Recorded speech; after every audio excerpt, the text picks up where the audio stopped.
যারে হারে হৃদয়ে পুরে পুরে ছাই হয়ে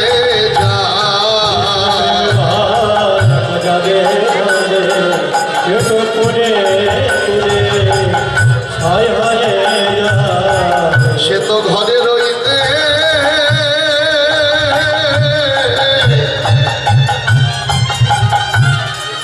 পারে না রে হৃদয়ে পুরে পুরে ছাই হয়ে যা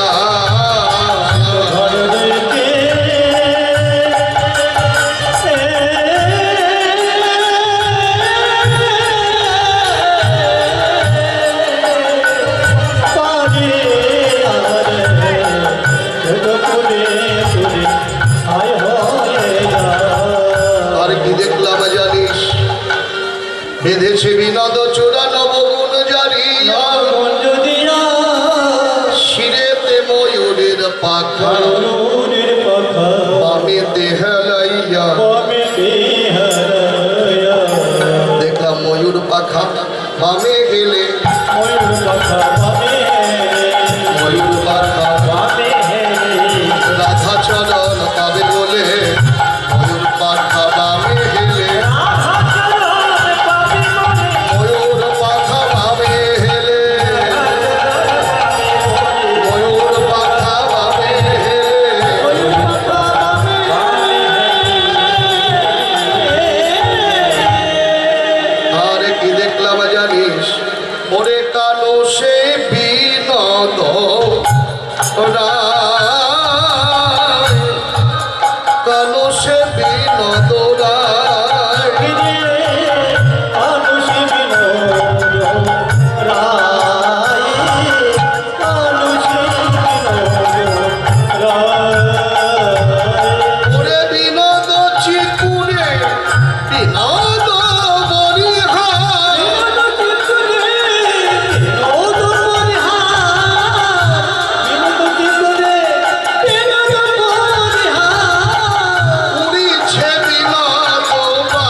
বিনোদ গলায় বিনোদ মালা বিনোদ বিনোদ দোলে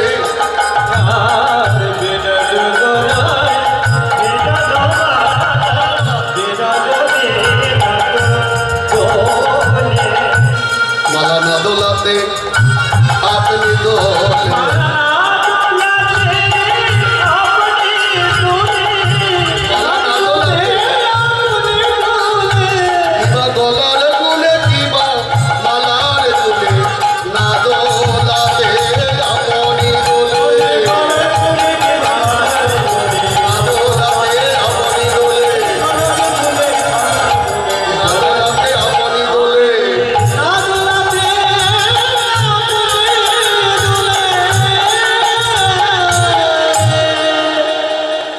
দেখলাম জানিস বিনোদ চরণে বিনোদ নুপুর বিনোদ বিনোদ বাজে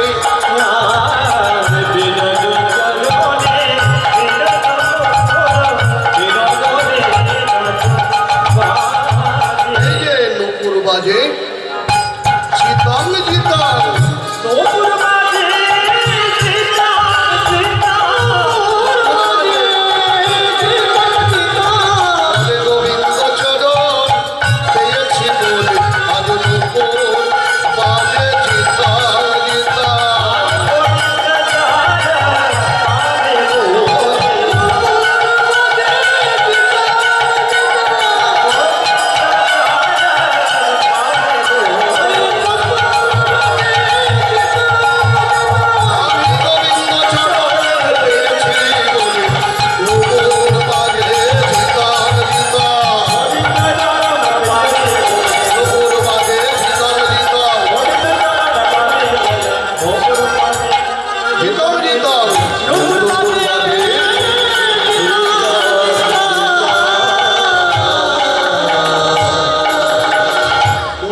আমি গোবিন্দের মাথার উপরে আছি। নূপুর বলছেন আমি যে চরণের মধ্যে আছি। কে জিতবে?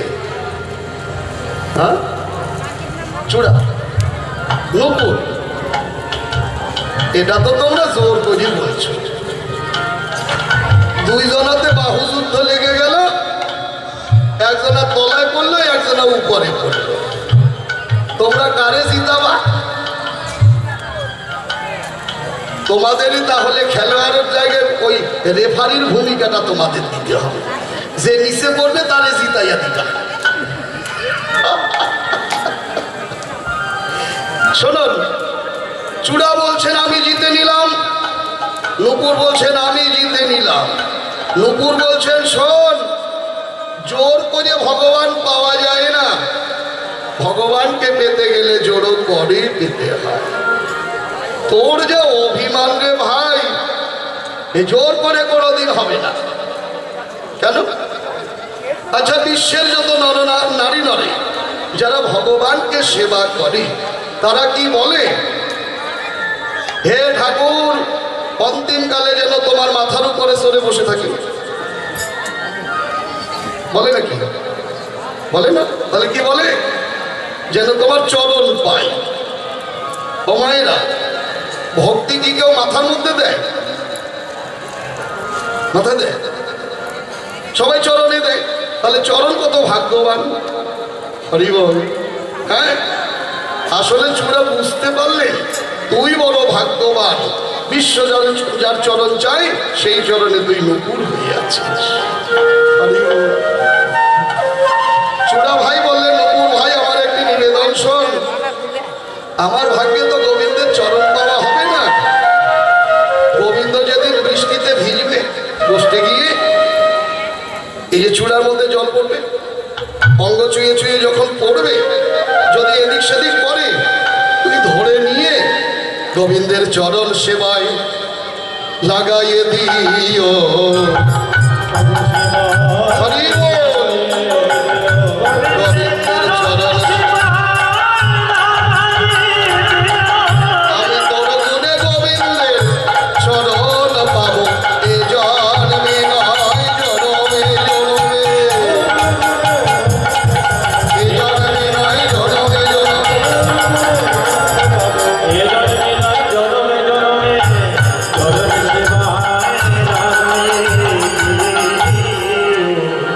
হ্যাঁ, এই কথা বলতে বলতে রাধারানীর হলো অনুরাগ।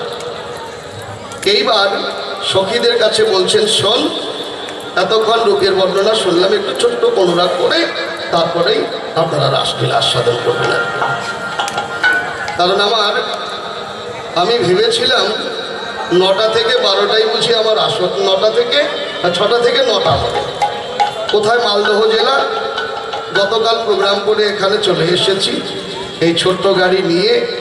এখান থেকে আবার বের হয়ে আগামীকাল মালদা গিয়ে প্রোগ্রাম করতে হবে, পরশুদিন ওখান থেকে আসাম, জানেন। তা যাই হোক, হয়তো আপনাদের যে বাসনা ছিল সেটা আমার দ্বারা পূর্ণ করা হবে না। কারণ কীর্তন এখন যে জায়গাটায় গেছে, আমাদের পুরো মানুষের কীর্তন আস্তে আস্তে বন্ধই হয়ে যাবে, এটা আমার ভালো জানা আছে। এখন একটু নাচা গাওয়া না হলে কীর্তন ভালো লাগে না। ভক্তিমতী মায়েরা, তবু আপনারা যে এই যে ধৈর্য সহকারে বসে আছেন, এটা আমার অনেক পাওয়া, অনেক জনমের পাওয়া। জানেন, আমার শ্বশুরের নাম হলো, আমার শাশুড়ি হলো জটিলা, আমার নবদিনী কুটিলা, আমার পিতার নাম হলো রাজা বিশ্বভানু। আমার বিবাহের দিন একটি সোনার কলস যৌতুক দিয়েছিলেন, শাশুড়ি তাই দোতলার উপরে রেখেছে। আগে গ্রামগঞ্জে কাঠের দোতলা বাড়ি ছিল না আপনাদের? রাধারানের শ্বশুরালয় হচ্ছে জাবর গ্রাম, কাঠের দোতলা বাড়ি। আমি অট্টালিকার উপরে দাঁড়িয়ে আছি। হ্যাঁ, মনে মনে ভাবছি প্রতিদিন মাটির কলস নিয়ে যমুনায় যাই, বেতলের কলস নিয়ে যাই, আর যেন কি মনের ভাবের উদয় হলো। সোনার কলস কাঁকতে নিয়ে সাঁঝের বেলা যমুনা গেলাম জল আনতে। যেই কলসটি আমি রেখে দাঁড়ালাম কুলে, লক্ষ্য পড়ে গেল পরাণ বধূর সেই কালো রূপে।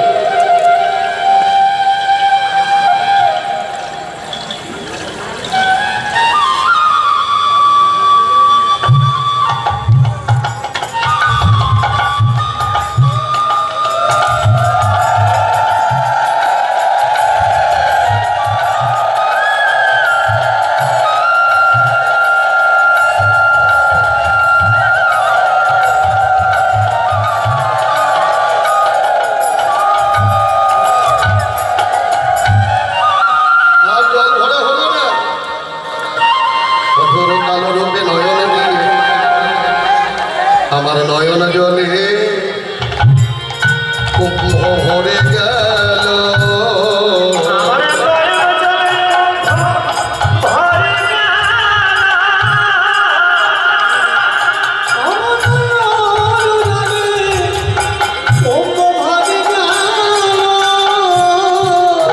কালো রূপে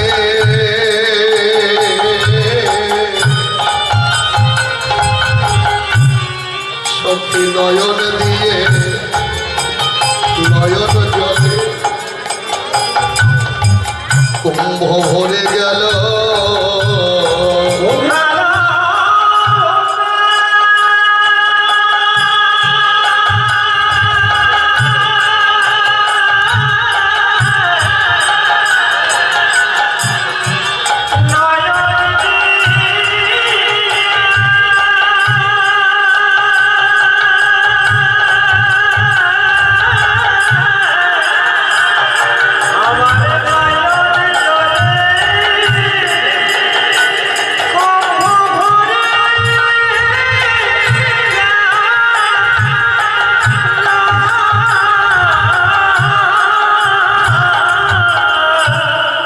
একটু ডাউন করে দেবো, একটু ডাউন করো, এটা বেশি হয়ে গেছে। আর জল ভরা হলো না, অর্ধেক জল পরিপূর্ণ হয়েছে আর অল্প বাকি ছিল।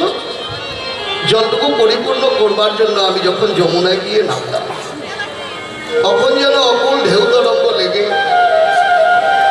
সোনার কলস যমুনায় ভেসে চলে গেল। কান্দিতে কান্দিতে আমি ঘরে এলাম,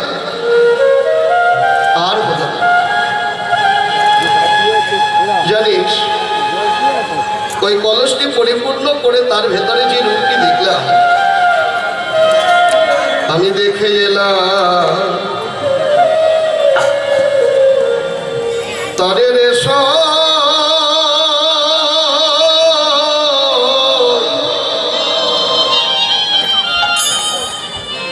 দেখে এলাম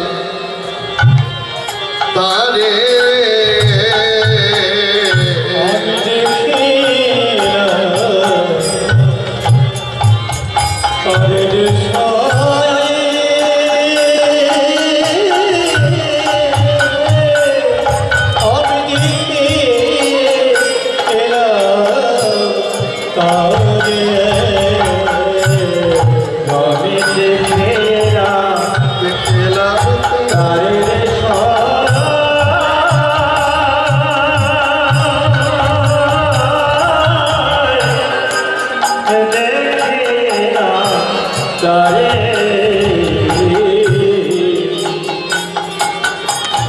বধুর কি অঙ্গে এত রূপ,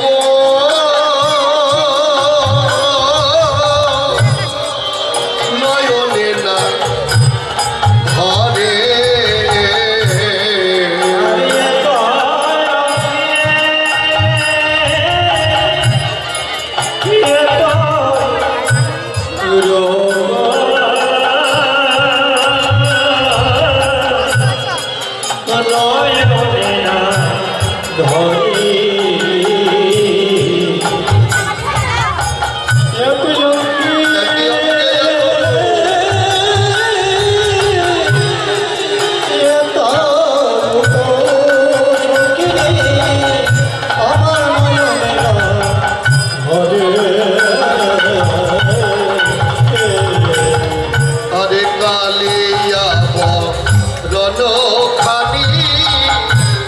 চন্দনেতে মাখা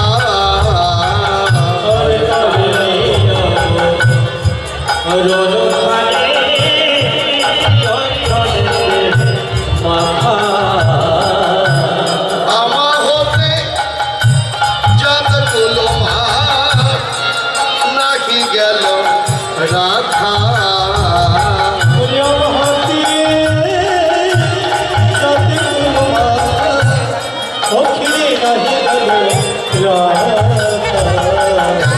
কুল গেল কলঙ্ক রইল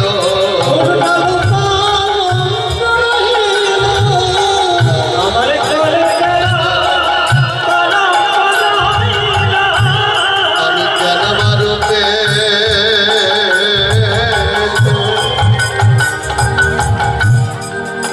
নয়ন দিলাম কুল গেল কলঙ্ক রইল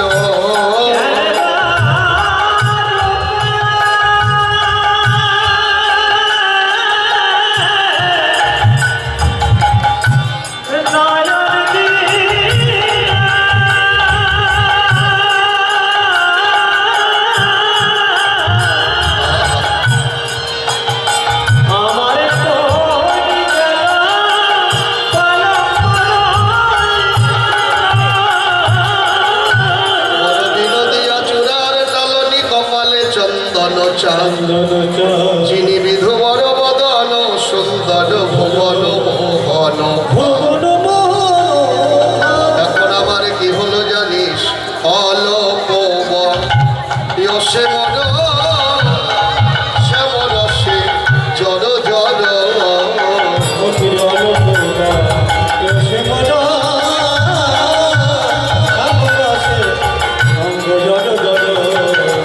সখে না জানি কি হবে পরিণামে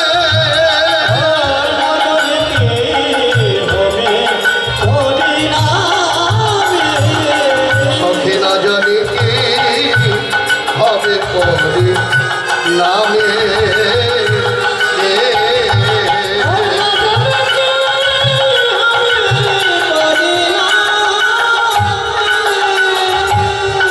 পরিণাম বুঝি ভালো নয় রে পরিণাম বুঝি কেন বা এই বয়সে অমন হলা পরিণাম বুঝি ভালো নয় রে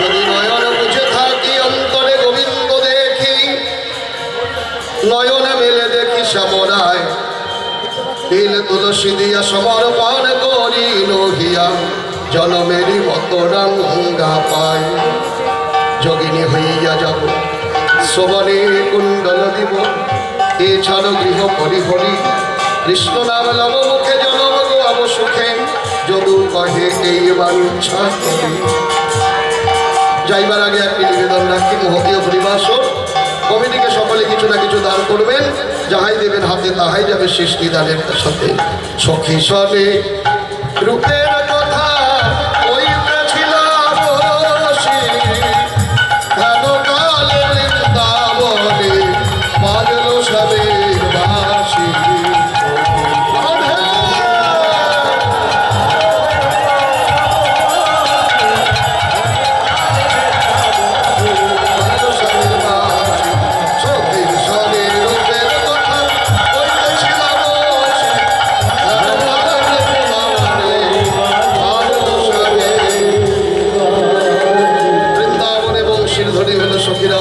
সাথে শাস্তি লাগলো আপনারা এরপরে রাসলীলা আস্বাদন করুন পরিবেশন করতে আসছেন ঠিক পূর্ব বর্ধমান থেকে আমার মৌমা জননী আপনারা আমাদের যেভাবে আনন্দটা করছেন তাদেরকেও সেইভাবে আনন্দটা করবেন পরিবেশনা অনেক ভুল ত্রুটি হয়েছিল সভাস হয়েছে নিজ সন্তান মনে করে ভাই বন্ধু মনে করে ক্ষমা করে দিয়ে আপনাদের শ্রীচরণ পাশে স্থান দেবেন জয় রাধে রাধা